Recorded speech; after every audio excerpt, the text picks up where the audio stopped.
Bonjour, nous traitons dans cette vidéo le chapitre État-providence et politique de protection sociale. Introduction. L'État-providence correspond à un État qui garantit la justice sociale, assure le plein emploi et donc élimine le chômage. Le concept de l'État-providence est lié au concept de la citoyenneté, selon lequel les citoyens doivent participer à la prise de décision en termes de politique sociale. Risques sociaux et protection sociale. Déjà vu, le risque social est un événement prévu comme la vieillesse ou imprévu comme un accident de travail pouvant atteindre l'individu et ayant des conséquences économiques mauvaises sur le ménage. Le besoin d'une protection sociale est de plus en plus pressant car le risque social qui n'est pas pris en charge engendre l'exclusion sociale. Les personnes défavorisées vivent leur situation sociale comme une injustice sociale. Deux facteurs jouent sur le niveau de protection dans une société: la conscience sociale de la collectivité ainsi que ses moyens financiers. La protection sociale vise plusieurs objectifs.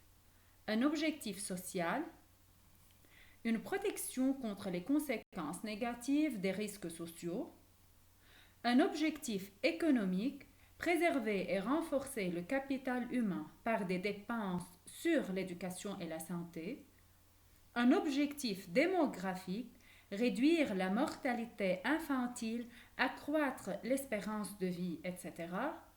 Et finalement, un objectif politique, en garantissant la protection sociale des citoyens, les États se protègent contre d'éventuels soulèvements des catégories défavorisées. Évolution du concept de l'État-providence. Évolution du rôle économique et social de l'État. Pendant très longtemps, l'État a eu pour rôle unique d'assurer la sécurité, la justice et la défense nationale, donc il était un État gendarme. C'est au cours du XXe siècle que se sont développées les interventions économiques et sociales de l'État. L'ampleur de la crise de 1929 a imposé l'idée d'un recours nécessaire à l'État pour soutenir l'activité économique. Après la Seconde Guerre mondiale, les besoins de la reconstruction ont donné une nouvelle impulsion au rôle économique de l'État. La création de la sécurité sociale en 1945 instaure l'État-providence. Rappelle, l'État-providence a la responsabilité d'assurer le bien-être social pour ses citoyens et de garantir les besoins indispensables pour une vie digne et honorable. Crise de l'État-providence. De nombreuses interrogations se posent quant à la fiabilité de l'État-providence et de son système de sécurité sociale. L'État-providence s'est montré efficace dans les systèmes d'allocation familiale, de logement, de santé et des indemnités de fin de service, mais il n'a pas pu éliminer le chômage et assurer le plein emploi, lequel permet une meilleure intégration sociale. Les prestations sociales deviennent de plus en plus coûteuses et représentent une charge pour les individus, pour les entreprises et aussi pour l'État. L'État-providence n'a pas pu lutter efficacement contre les inégalités sociales et la pauvreté. Naissance, essor et principe du système de sécurité sociale. Historiquement, l'implantation de la sécurité sociale est venue répondre à un objectif de justice sociale en corrigeant les abus d'une politique totalement libre des contrats de travail afin d'améliorer le niveau de vie des salariés et de leurs familles. Après la Seconde Guerre mondiale et à cause des misères qu'elle a occasionnées, la responsabilité de l'État de protéger ses citoyens est devenue une évidence.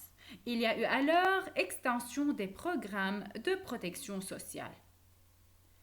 Les Britanniques sont considérés comme des précurseurs dans le domaine de la sécurité sociale, en réalité sous l'effet du keynésianisme et à cause des misères occasionnées par la Deuxième Guerre mondiale, il a été demandé au Lord William Beveridge en 1941 de préparer un plan de sécurité sociale en Grande-Bretagne.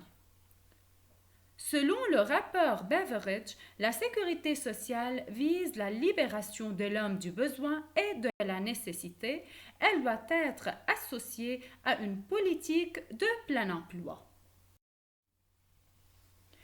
Les principes de la sécurité sociale énoncés par Beveridge sont: universalité de la couverture sociale, système qui bénéficie à tous les citoyens quelle que soit la situation de l'emploi.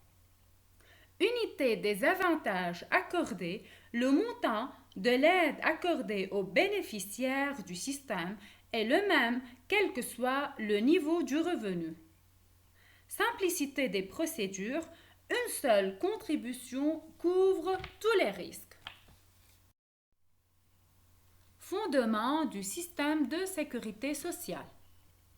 La sécurité sociale repose sur deux concepts. Le concept d'assurance. L'assurance est financée par les cotisations sociales, c'est-à-dire seuls les individus qui y ont cotisé, c'est-à-dire qui y ont payé, peuvent bénéficier de prestations. Le concept de solidarité. L'idée de base de la sécurité sociale s'appuie sur le principe de solidarité collective. C'est une solidarité entre ceux qui travaillent et ceux qui ne travaillent pas, entre les jeunes et les vieux, les célibataires et les mariés, les sains et les malades, ainsi de suite.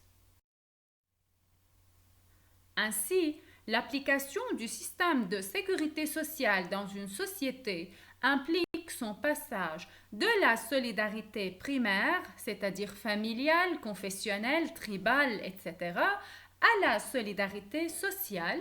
Ce passage favorise la cohésion sociale.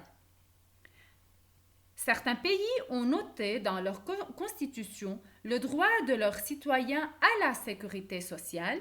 Au niveau mondial, l'article 22 de la Déclaration des droits de l'homme dispose: toute personne, en tant que membre d'une société, a droit à la sécurité sociale.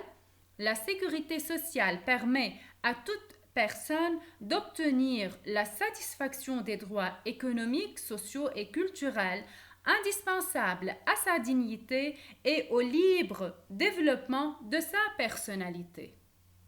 La sécurité sociale est donc obligatoire au niveau international. La protection sociale a été également exigée par l'OIT, c'est-à-dire l'Organisation internationale du travail.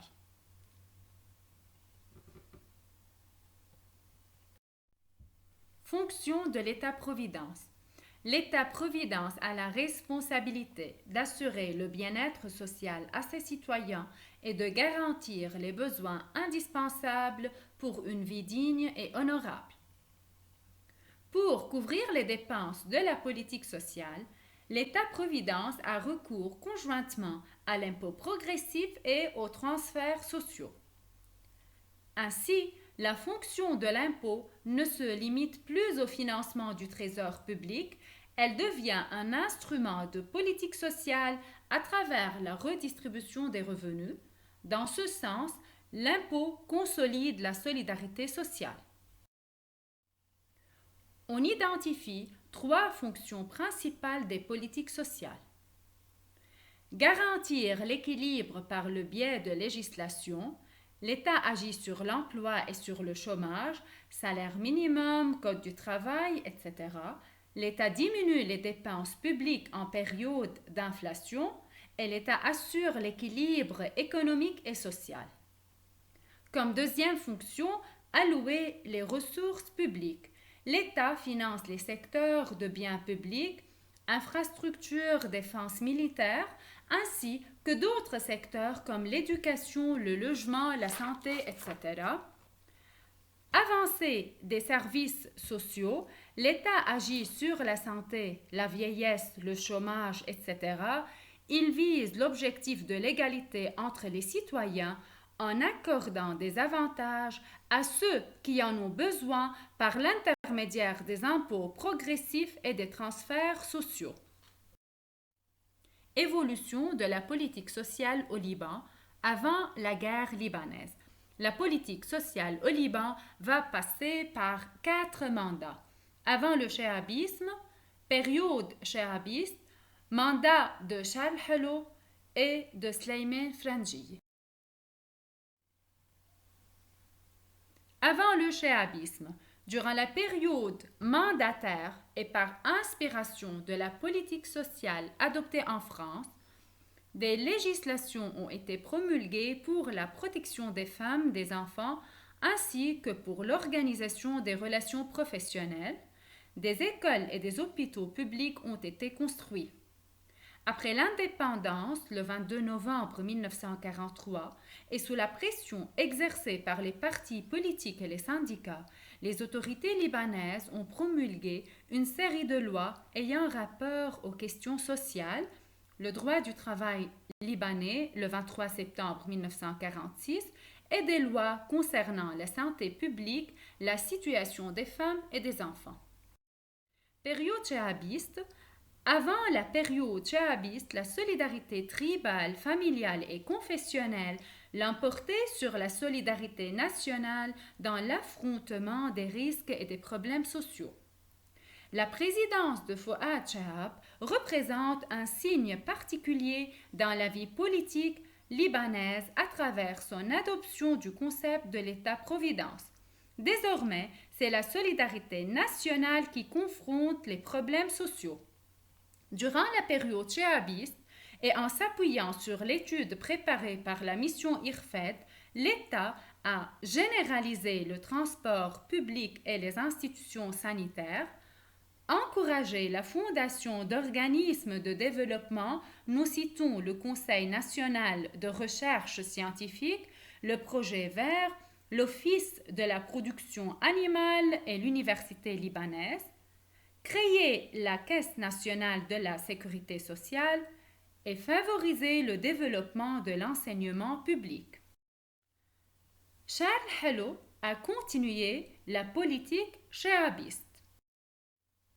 Le président Sleiman Franji s'est intéressé au développement de l'université libanaise et de l'enseignement secondaire. Le Centre pédagogique de recherche et de développement a été créé. La branche maladie et maternité a été annexée à la Caisse nationale de sécurité sociale. Merci de votre attention.